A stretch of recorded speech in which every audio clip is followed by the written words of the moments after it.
શાકભાજી પકવતા ખેડૂતો ભાવ ન મળતા રડી રહ્યા છે।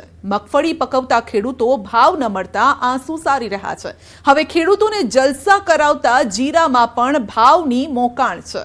હવે જીરાની ખેતી પણ ખેડૂતોને પોસાય તેમ નથી રહી। જીરાની ખેતી પણ ખેડૂતોને પાયમાલ તરફ લઈ જઈ રહી છે।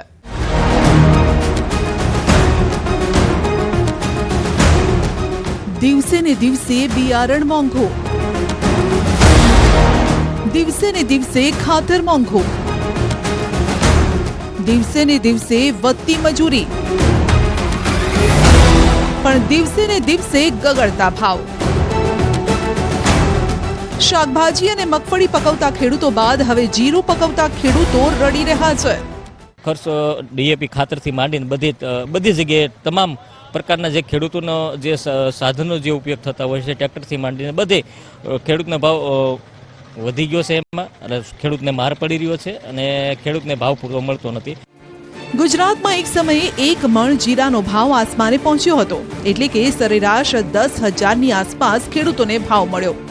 જીરાની ખેતી ખેડૂતોને જલસા કરાવતી હતી, પણ પછી બિયારણ, ખાતર, દવા, મજૂરી બધું જ મોંઘું થતું ગયું, પરંતુ ભાવ સતત ગગડતા ગયા।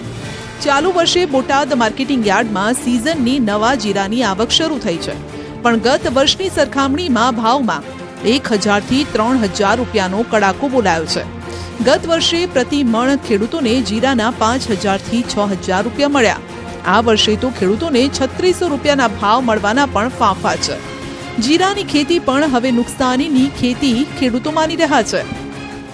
ગઈ સાલના ભાવ જુઓ, ત્યાંથી તમે 5% કાપો, આટલું બધું 3,035, 4,000 જીરું, એટલે અમારે 7,000 જીરું ઘરે પડતર થાય। આખો દીની મજૂરી ગણો તો અત્યારે મજૂર 500 રૂપિયા લે છે, તો અમને આમાં 4,000 રૂપિયા મજૂરી અમારી નથી ઉઠતા, ખર્ચ કાઢતા 400 મજૂરી નથી ઉઠતી।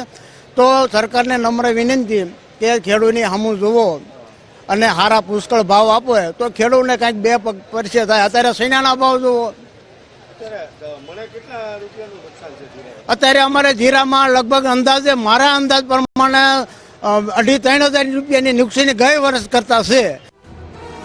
બાબુભાઈની જેમ કેટલાય ખેડૂતો માર્કેટિંગ યાર્ડ જીરું લઈને પહોંચી રહ્યા છે, પણ ભાવ સાંભળીને નિશાસા નાખે છે।